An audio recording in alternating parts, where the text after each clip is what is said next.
All right. Hi. I'm so excited to talk about this. I can barely hold it in. When we are at a crossroads in life and we're feeling like there's an opportunity to discover, to create, to reignite, it's my favorite place to be. And this rediscovering of the self, rediscovering yourself, navigating beyond the narratives, navigating beyond the titles and the roles that we put on ourselves, as well as what society puts on us. It is literally the coolest thing I think that we get to do in this life is rediscover and reinvent ourselves. And so I'm excited to talk to you about this today. I can barely contain myself. I'm trying not to touch my desk to jiggle my computer, but my name's Karissa Dean. I'm a certified life and business coach for female entrepreneurs and executives, which includes those CEOs of the household, you, mom. You're rocking it. But I want to talk about this today, and I'm excited about it because I have been in a very deep season of rediscovering who I am. And when we get to rediscover ourselves, we get this unique opportunity to create something even more magical and even more abundant than we ever knew was possible. And it is in that rediscovery that you really get to ignite the authentic self. And when you tap into that level of alignment, let me just tell you from experience, it will catapult you into a new timeline that you didn't know that you could participate in.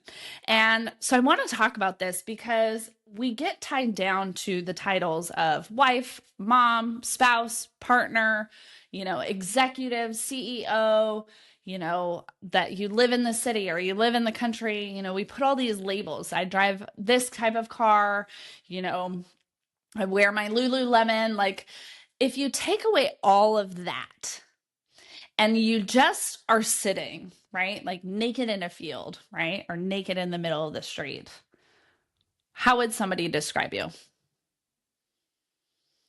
Because you see, the thing is we're describing ourselves by these roles and responsibilities, not by the things that we love and the things that light us up and bring us into our purpose and make us feel like magic and abundant. And that is what's missing. If this is speaking to you at all, I have recorded a really awesome nervous system reset because you're probably in fight or flight, freaking out about something, which is normal and makes perfect sense. So if that's you and you're curious about how to slow down and get the opportunity to start discovering the self, click the link, go download it, save it, do it anytime. It's an amazing reset of your system. I promise you it will support you. But let's talk about this. I want to do it through a bit of a story. So, as many of you know, if you've been following along for a while, I'm going through a pretty nasty divorce. And the reason I'm going through this divorce is because I was 21 years old when I got together with my ex. I had no fucking idea who I was, let's be honest, right? Like, that's a vulgar word. I get it. But I had no idea who I was.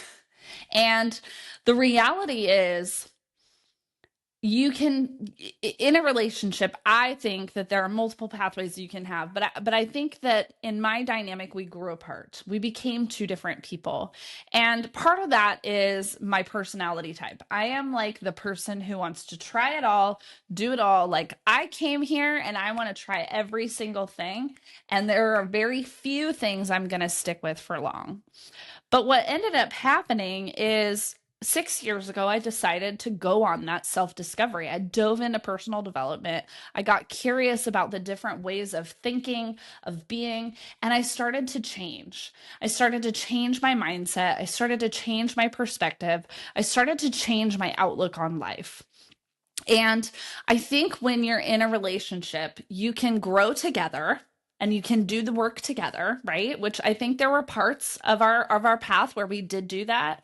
And then there are just like certain things where like you're not going to agree.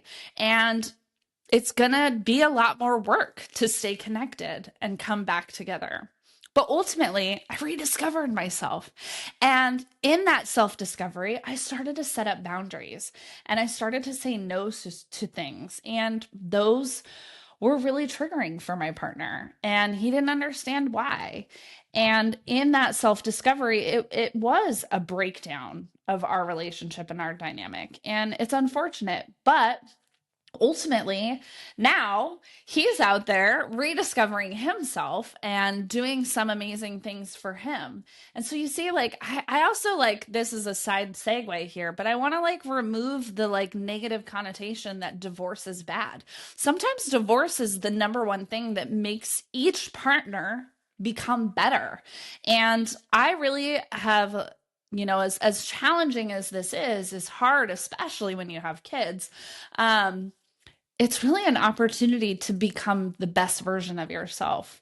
And so if you find yourself in this crossroads where you have the opportunity to rediscover yourself, take it. Take it and run.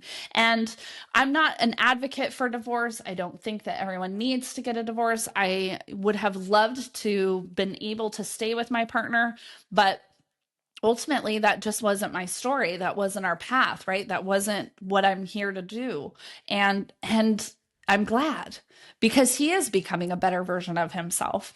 And that's amazing, because our daughter deserves that as well. So I'm not an advocate for divorce. This is not like oh, you need to rediscover yourself, and the only way to do that is get a divorce. I actually disagree with that wholly. I think there's a lot of relationships and a lot of dynamics where partners are willing to turn towards each other, come together and do the work together, and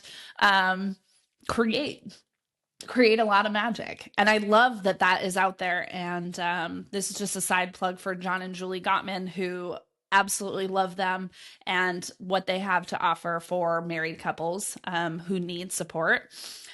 But rediscovering yourself. So in this process of getting a divorce, I was gifted more free time, actually, because I went from being the sole caregiver of my child to now having to share my child, which meant that I had so much more free time to do whatever I wanted. So you guys, I started kickboxing. Turns out I love it. I've started playing around and cooking more and doing so much more stuff with that. I have rediscovered my love for being in nature and being off screens. I don't have a TV in my house. I do have one on my sun porch, but it hardly ever gets turned on. But inside my house, I do not have a TV, and I never will. I have had the divine pleasure of meeting new people and making new friends and falling in love with this version of myself that is really calm and going really slow in the morning and like living very simply. And the other thing that I've rediscovered about myself that was it's kind of surprising, I think, to a lot of people. It's not that surprising to some, but I now live in the country and I'm completely by myself. My neighbors are acres away. No one can hear you scream. Please don't come murder me. But like, who knew? Who knew that I would thrive with so much less? And I think that's the thing, is we get inundated with all the things that we should have, all the things that we should be doing, and we forget that life was actually very simple. And maybe you just need to like peel back some of the layers and see where simplicity would offer you peace and rest and reassurance that you're okay. If any of this resonates with you, if you are excited to discover yourself, I just want to give you a high five and a pat on the back and say, do it and have fun doing it. Sign up for the class, take the risk, buy the one-way ticket, have the difficult conversation, go to therapy, reach out to your partner, schedule a date night, take your kids to somewhere extraordinary, do it.